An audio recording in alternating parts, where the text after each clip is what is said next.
Attention, attention please. Stand by for another episode of When Humanists Attack. Hi, my name is Chris West, and I am one of the co-hosts of When Humanists Attack, which is a production of the Humanist Being, a 501c3 nonprofit religious secular organization dedicated to spreading secular humanist ideals and supporting secular humanism efforts worldwide. The Humanist Being and its members are secular humanists, and as such, we don't believe in anything supernatural. No gods, no spirits, no ghosts. We believe morality is something that we choose, and we choose to base that upon human well-being.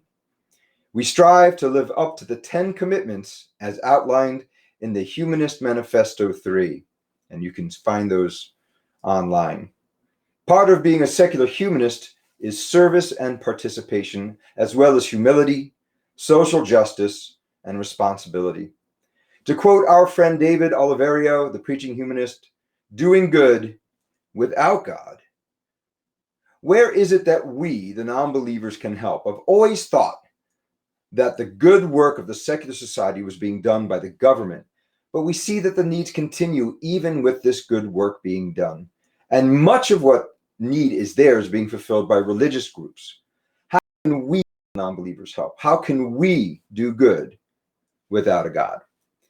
Well, we support efforts that further the cause of secular humanism: education, critical thinking, ethical development, altruism, social responsibility, environmentalism. These are all aspects of the society that we want to build. So we embrace them and we teach them. So what is the Humanist Being? The Humanist Being has 3 programs: a YouTube channel called When Humanists Attack, and hint, secular humanists are pacifists. So when we attack, we do it by challenging people's beliefs of claims of the supernatural. We attack by making videos exploring issues that are vital to our mission, which is spreading equity for all human beings. The Humanist Being also is a contributor to the Books to Prisoners program, where we send books to prisons so prisoners can have access to a steady flow of new books. Finally, we're launching our outreach program to support the Kasese Humanist School in Kasese, Uganda. That is why we're here tonight. The Kasese Humanist School was founded in 2012 by Bwambale Roberts Mushu, known as Bwambale, in Kasese, Uganda, which is next to the border with the Democratic Republic of the Congo on the western border. He started with 1 school and 86 children, and now he's up to 3 campuses with 850 children, teaching a secular humanist, science-based curriculum. The school strives with the motto, with science, we can progress.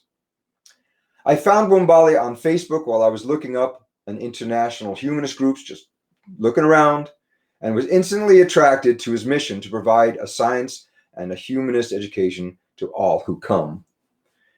I asked him what he needed at the school, and he gave me a list, and one of the things jumped out at me from the list: sanitary products for students. This, I thought, is something that no one should have to worry about, and that's a need we can fulfill. So let us help fulfill that need.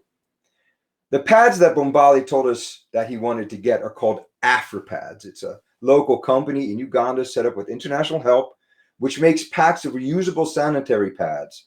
1 pad lasts for a year. There are about 210 people at the school that need these products, and they come in boxes of 50. So I want to raise enough money with this program to buy 250 packs. That comes to about $1,800 American. To gather the money, we have set up a GoFundMe site. If you search on Kasese Humanist School, you get right to the page. So please go to the site and donate what you feel you can to reach our goal. Just to let you know, before we went live, we've already gotten $810 in donations. So let's all pull together and finish this off, get the full $1,800. So now we're going to go and stream an interview I did with Bwambale. It's about 38 minutes long, so please feel free to watch. But if you can, it will be on our YouTube channel and our Facebook page. But please take a look and share with anybody that you think might be interested. And I'll come after and take a look at the end and maybe talk a little about it. And thank you for your great support. My name is Chris West for When Humanists Attack. Today we're going to be speaking with Bwambale Roberts from the Kasese Humanist School in Kasese, Uganda. And Robert Bwambale, should I call you Bwambale or should I call you Robert? What do you go by? No, Bwambale is okay. Even Roberts, all of them works, but Bwambale is okay because Bwambale is okay. It's much different because Roberts are very many. Okay, there are lots of Roberts, but there aren't very many Bwambales. Yeah, no. Okay, so it allows you to be unique. That's a good one.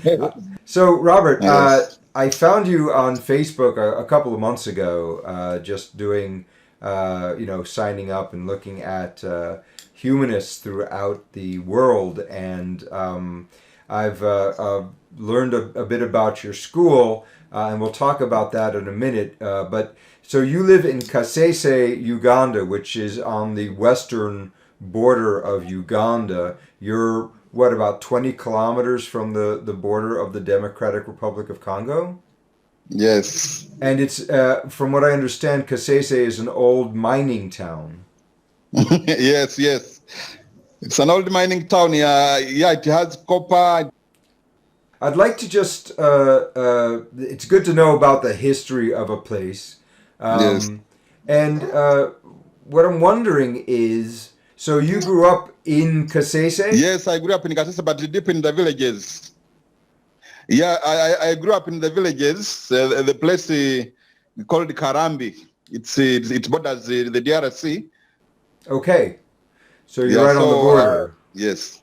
Tell me a little bit about growing up in Uganda. You made a post not so long ago about a faith healer, and you mentioned in your post that that's something that you had to grow away from. That the Christian religion is very prevalent in your part of Uganda, in your part of Africa. Yeah, actually, I grew up from a religious background because initially at our home we are Anglicans. This here they call them Church of Uganda, and I was brought up under the Anglican religion. Yes, but after some time I started becoming skeptical of religion.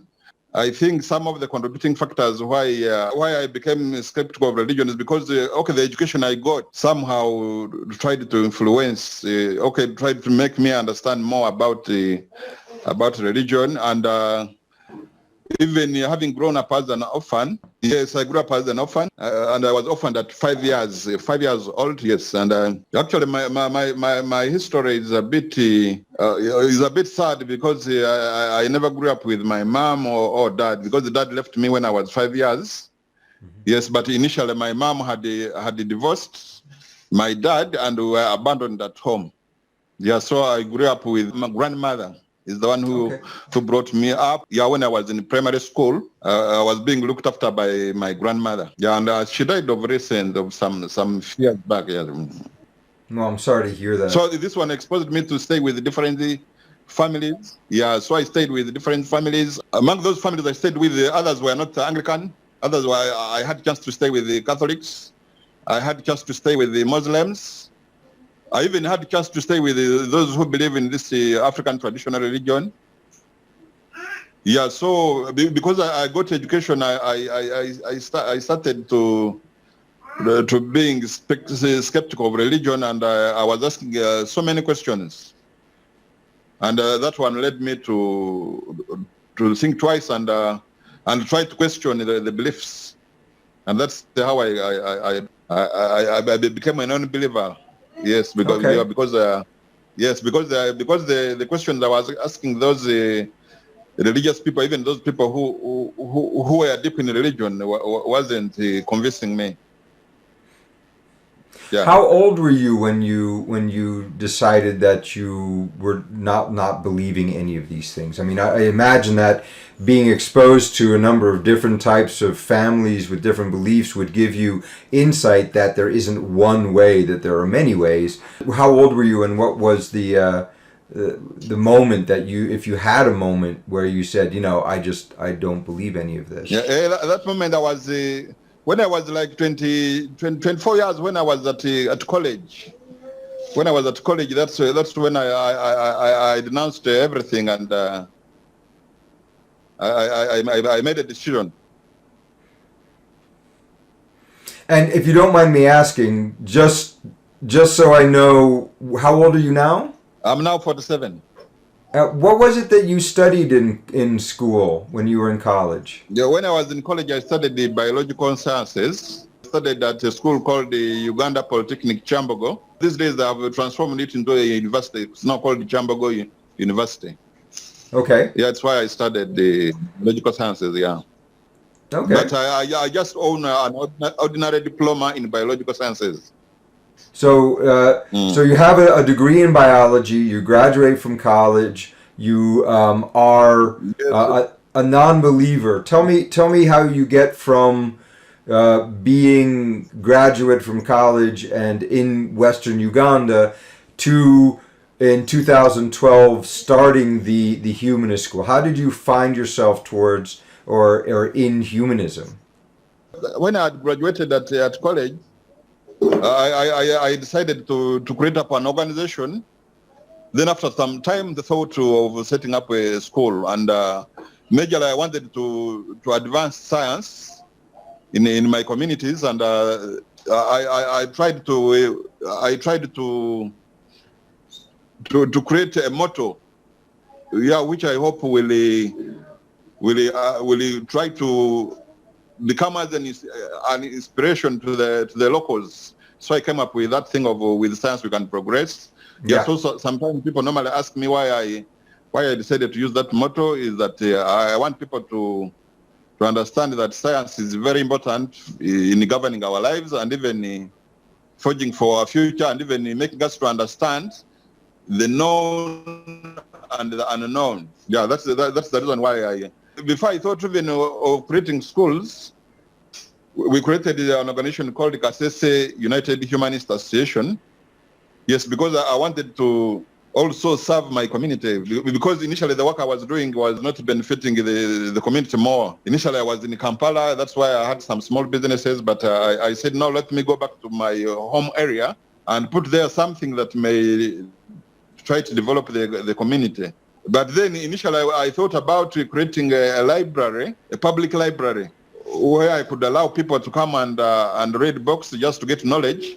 I realized that this was not enough. Then the idea of the school came in. You graduate school, you're in Kampala, you do some businesses, but they're not necessarily specifically towards building building community and advancing a humanist agenda in your community. 2012 to set up the school. Why don't you tell me a little more about setting up, because you now have 3 schools. Do I have that right? Yes. I have 3 campuses. Tell me a little about your reasons for starting the school. And was the first school just the youngest children, or was it the older children? Where did you decide to start, and how big was that school? The school that we began with was just a nurse, and with some few classes of primary school. Okay.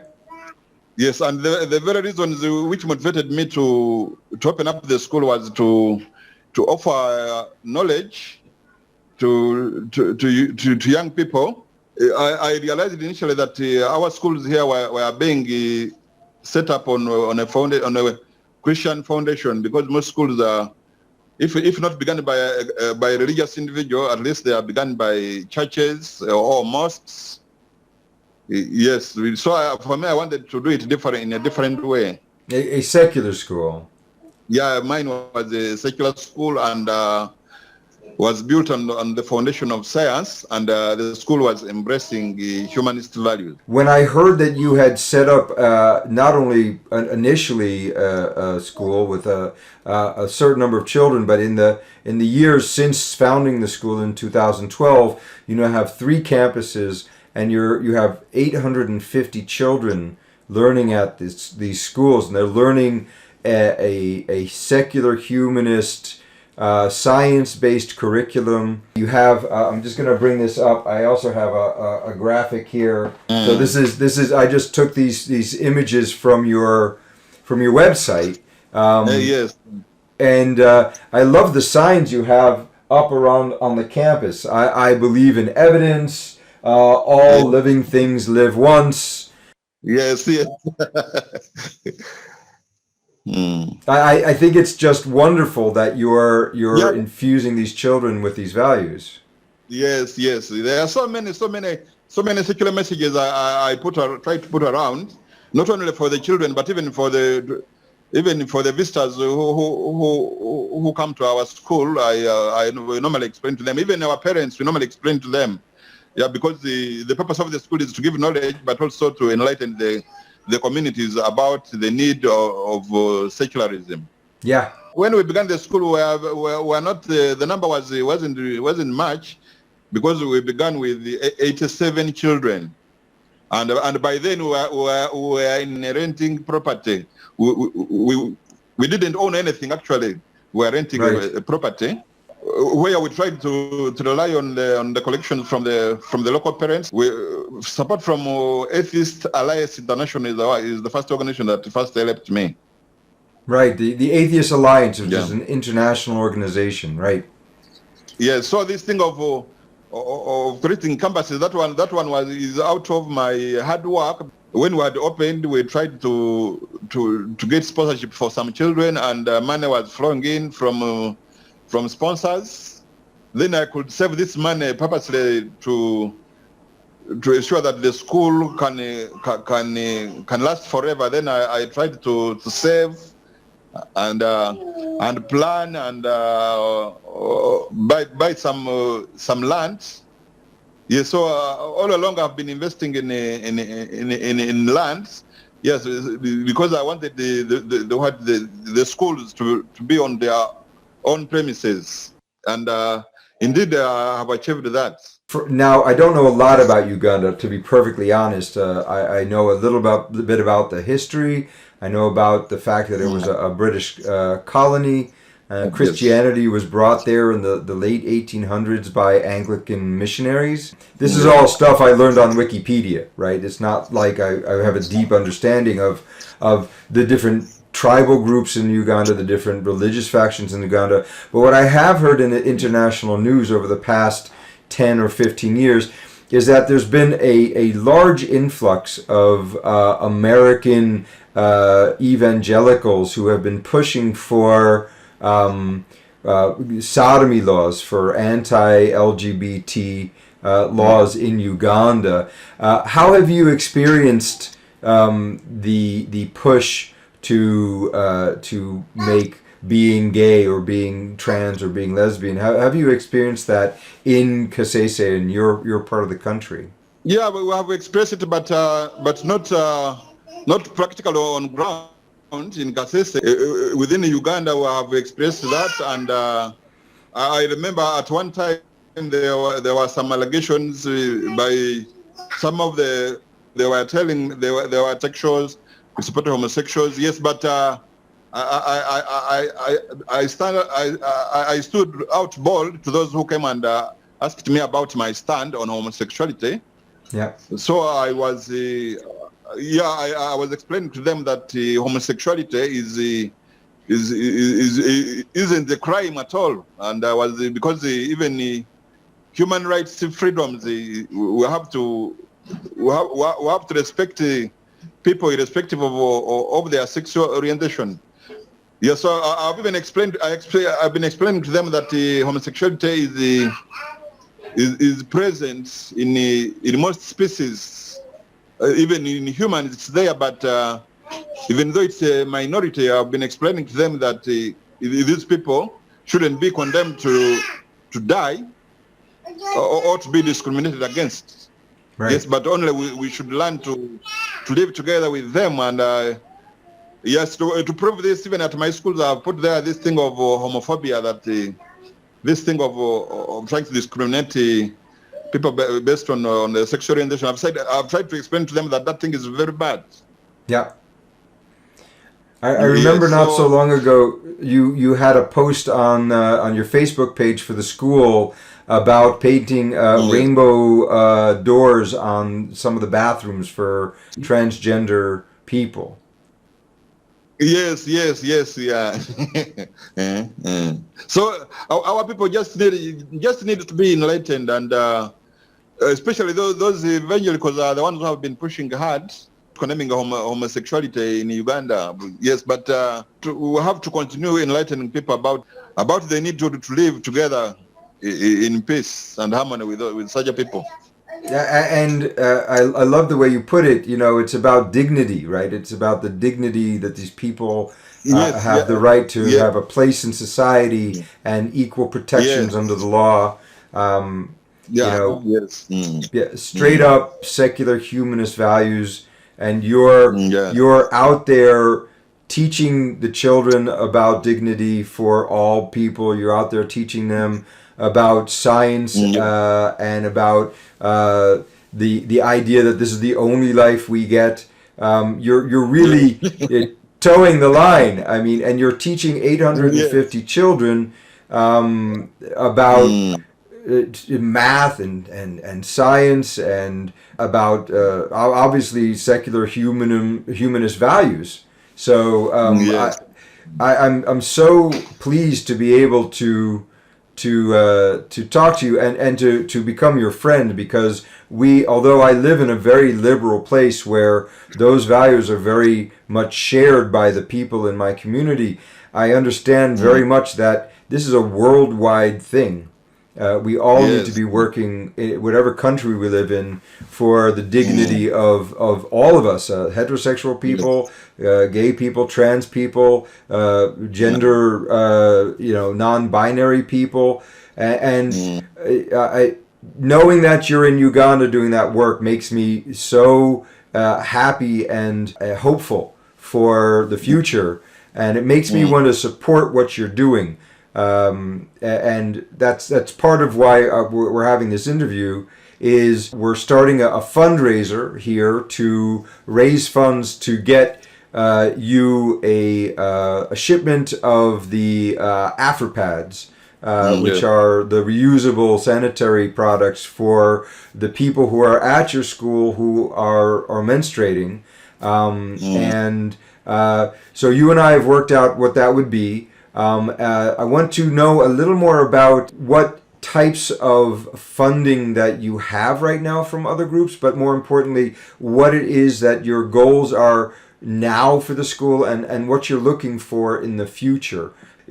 We don't have much in America to be able to help with except affluence. We can get in touch with our people here who have funds and they want to support projects like what you're doing. That I can do, and I'm really interested in knowing how we can be helpful. So tell me a little bit about what kind of needs you have at the school and what your plans are for the school and growing the school in the near future. Okay, yes, the kind of needs I may require at the school right now. We need the textbooks. Those books library for the benefit of. We might require the boarding facilities for some of the students, especially those who come from far away places. Yeah. Such that they are very near the school. We might require more support, especially for the needed children and the orphans, such that when we help them, then it's like we give them a chance to be in school and get education. Our school might require laboratories. Okay. Yes, because like right now we got some equipment. Yes, but we still have a need of building the school laboratories. Okay. At the different campuses, and we might also require staff quarters for our teachers. Yeah, because some teachers come from faraway places. You had posted not so long ago on your Facebook page a house that you'd built with rooms for the staff for your teachers. And that was also a very interesting project. I'm in the construction industry here in the United States. And I'm fascinated by, of course, your buildings and how you're building them. And you got this cement mixer and built a car repair shop, right? Not so long ago in town. Yeah. So we're still having needs, but I think we shall achieve them one by one, because the way we have come is from very far. But right now, at least there is something we can show on the ground. And even some of the assets of the school, some of them are also helping me to run the schools very well. Even though our teachers, I still need to raise up their pay, salary pay. Yes. Yeah. Those are some of the challenges, but I know we shall overcome because we are moving slowly and in the right direction. Yeah. Do you have any plans in the near future to expand the school, or you just want to focus on getting these things in place, the laboratory, the dormitories for students from far away, the housing for your teachers, the extra books for the library, the textbooks? Are you going to focus on this group of 850 students at the 3 campuses and get that rounded off before expanding, or are you thinking about expanding further? What are your thoughts on that? No, I will first wait for the enrollment at the school to first raise up. Yes, but meanwhile, even though I'm to add more, I will need more input, I think, in vocational skills training at the schools. Yeah, such that I've come to realize that these vocational skills training at the schools, they also help in attracting more students to the school.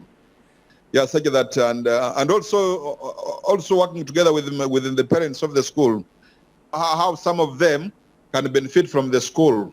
I just want first to consolidate on the enrollment of the school and ensuring that the community embraces the school, because I would love to see a classroom with 30 to 40 students per classroom. Yes.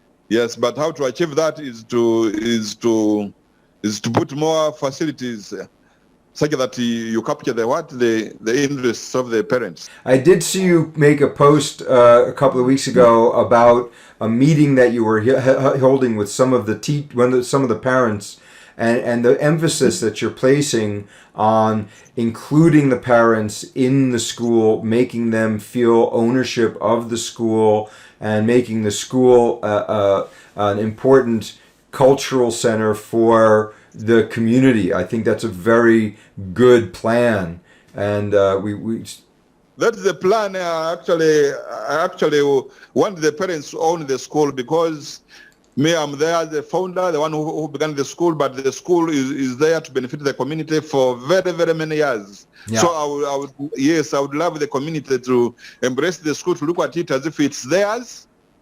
Mine was just an idea, but they should embrace the school. Yeah, such that it grows. If it has a primary school, then if it has grown, if it got enough enrollment, then we put a secondary school. Thinking about that, and I think you're absolutely right. I mean, a secondary school. How many?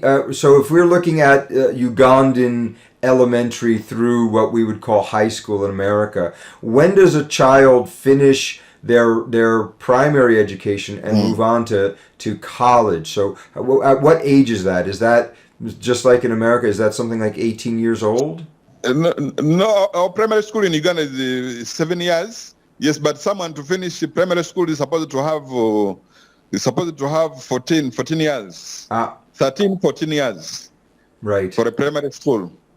And then after that, they would go to college if they were going to go to... No, after primary school, they go to secondary school. And secondary school is what we would call a college, right? And secondary school normally it has 4 years. Right. Then high school has more 2 years. Okay. So altogether, you're talking about someone would graduate from high school prepared to go either into the workforce or to college At what age? 18 or 17 or 16, 18, something like 19 that? there. Okay. Okay. And how many students are you graduating now at that level, or are you not yet graduating students at that level? We are graduating 15 Okay. this time. Yeah. Okay, that's This great. Yeah, this year was 15. But at primary school we are having 42. Okay. Yeah, 42 altogether at the two schools. And right now, just to clarify, because you have 850 students in your 3 campuses? Yes. Okay, that's a lot of people. Yeah. That's probably, I'm thinking, what, 200 or so teachers? All together at the first school they are 54. Okay. Those are At the 3 campuses. No, at the 3 campuses. Okay. Yes. So one of the things that it sounds like you're able to do, now you're graduating 15 students who have gone through almost all of their schooling at your school. Is that true? Yes. Oh, that's fantastic. Are any of them looking to go to college? Yes, but right now we have those who are already in university, Okay. who have passed through our school. Right now we have those who are in university. Those I know they may be like 12 of those whom I know very well. Well, I'd imagine if they were some of your earlier students, that you've known them for a long time. Yeah. It sounds like you're not just creating a vibrant center of education in Kasese, but you're also producing citizens who are looking at the world from a secular humanist point of view. Yes, actually, yes. Our students have not remained the same. At least when you compare them with those from a religious school, there is a difference. Right now, you were saying if you were to get up to capacity on the 3 campuses, and right now you have 850 students, what is full capacity for those campuses? Yeah, you didn't get that. And I was saying that at least some of the children who have passed through our school, they look more enlightened because we try to expose them to know very many things. Yeah. How many students? So you have 3 campuses, and right now you have 850 students. What is that? Is that maximum capacity? Is that all the students that those 3 campuses can hold, or do you think it can hold a few more? At what point do you think you're at capacity for those 3 campuses? You know, it can hold more. It can hold more. The capacity could even go up to 1,500 there. Okay. Yes, but the number keeps on fluctuating year by year. And if we can help you raise funds to provide scholarships for students in need, then maybe we can help make that choice an easier choice, which maybe that'll be the next fundraiser. This fundraiser, we're going to get this one bunch of money raised to get you the Afripads so you can distribute them to your students. But I certainly want to work with you into the future and do fundraising here to make sure that you can realize some of your other projects, including possibly some corporate sponsorships for books and for lab equipment and things of that sort.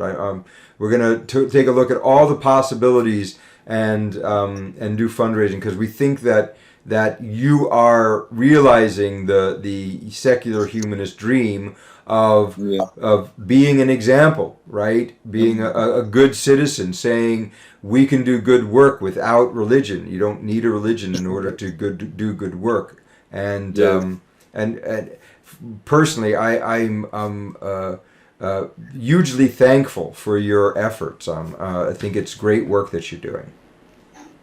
That one will be grateful, and actually I will be happy, because even my dream is to see more and more people being helped through my works. That one is very good. It's very good. Yep. You seem to also be helping to build community businesses in and around Kasese, and I was just pointing out the series of posts you made on getting the cement mixer and mixing the bricks and putting the bricks together for that auto repair shop. Are there other plans that you have for creating community businesses or businesses that can benefit the community? Yes, I do have many plans to help my community. Yes, but as you know, you have to go. I normally do it slowly, but I do have many opportunities that we can do that may help communities. There is less work our government is doing to help our people. Our people are struggling on their own. Yes, but many people want to work, but many of them don't have the skill. Others have no capital, and others want to work but nowhere to work. Yeah. Yeah. So as I try to establish some of these works I do. I just want to empower people with skills, and at a later point they get something they can do on their own. Yeah. Yeah. Well, I think that's laudable work, and we want to keep up to date on how things are going there with the plans that you have.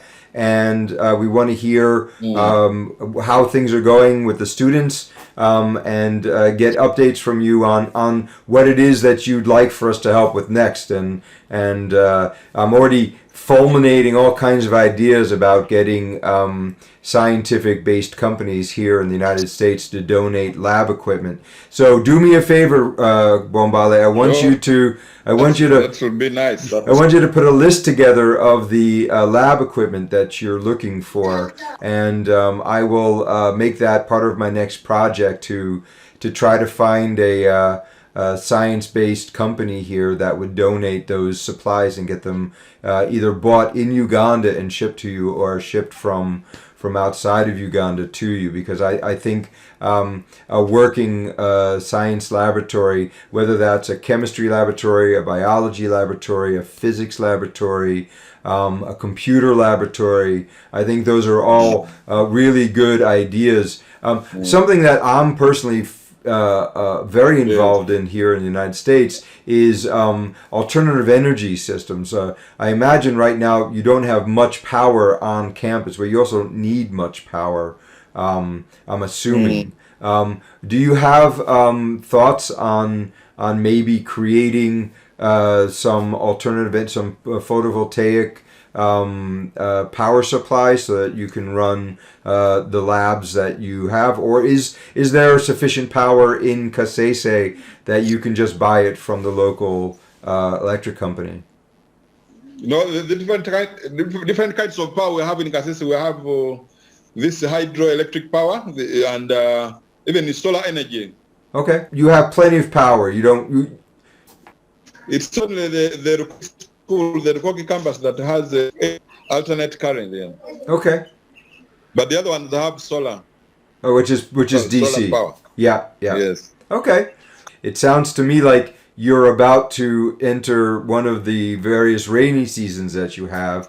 Does that change how you're running classes, or does that not affect you as far as running the school?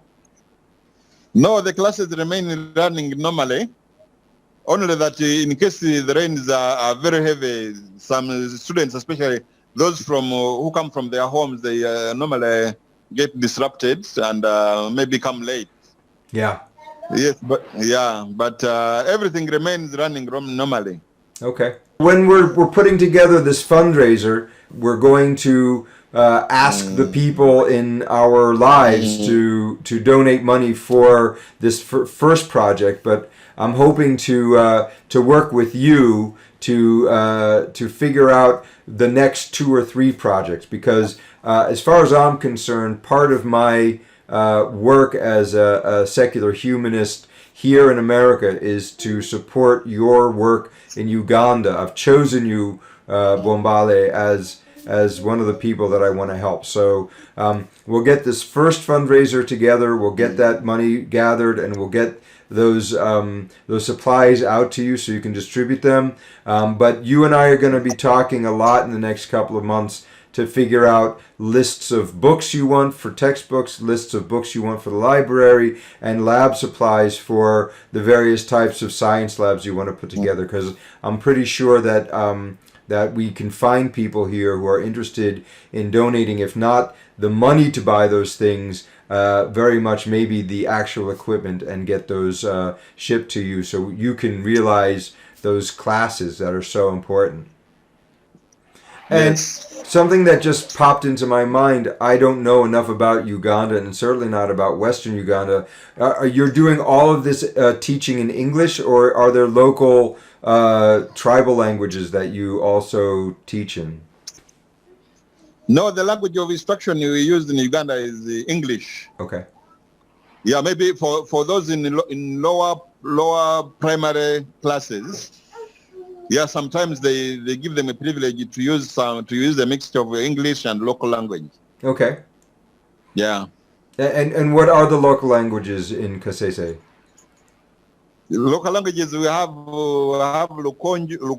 That is for the native language, the Bakonzo. Those people of my tribe, they speak a language called the Lukonzo. Okay. Yeah, And that's a Bantu based language? Yeah, it's a Bantu. Yeah, it's Okay. a Bantu. Okay. Then there is Rutoro and Runyankore. Then plus Swahili. Right. Those are some of the languages they use. Yeah. Oh, interesting. I personally am fascinated by culture and language. So just a little, as we get to know each other and we work together, I'm sure that at some point, if the world health situation allows and finances allow, I'd love to come to Kasese and to meet you in person and to see the schools, and maybe in the next year or so we'll be able to make that happen, because I think that would be a lot of fun for me, and would afford me an opportunity to maybe bring some supplies with me when I was coming. Yeah, that one would be nice, and I would love to see you visit us here. Yeah. So, is there anything else you'd like to say to our members here, our listeners, about what you're doing before we say good day for today?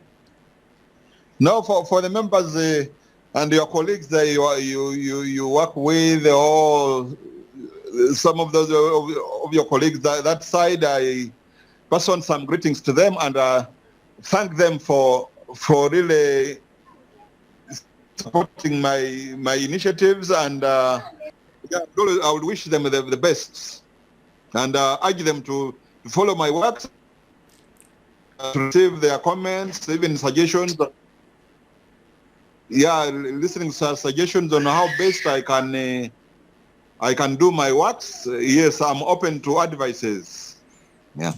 Great. Well, we're certainly interested in helping. So I'm very excited about starting this working relationship with you and the Kasese Humanist School, and I will be in touch in the next week or so about the launch for our GoFundMe for this project, and hopefully you'll work on that list for me on the types of science equipment you'd like for your labs, and the types of textbooks you'd like, because I'm pretty sure that that we can make that happen from our side. Okay, that's nice. Well, thank you very much for taking your Sunday morning to speak to us, and until the next time we speak, I want to wish you a nice rest of your weekend, and we'll talk soon. Okay, thank you. I also wish you the best, plus all the listeners and viewers. Great. Thank you so much, Bwambale. We'll talk soon. Okay. Okay. You have a good rest of your day. Well, thank you for watching that interview. I'm excited to work with Bwambale on those other projects as well. We'll be announcing the results of the fundraiser as well as discussing with Bwambale the next steps. What is the next project? Building the science lab buildings on all 3 campuses, helping them with staff quarters or textbooks. We want to thank you for your support and hope that you go to our Facebook page and our YouTube channel to see our other work and to like and subscribe so that you'll be kept up to date on all the projects that we're working on. Have a great night, and thank you so much. Go to our GoFundMe page for the Kasese Humanist School. And if you want to, please share the GoFundMe with your friends and family. We want to get that money collected. Thank you all, and have a good night. From When Humanists Attack and the Humanist Being, this is Chris West. Until next time.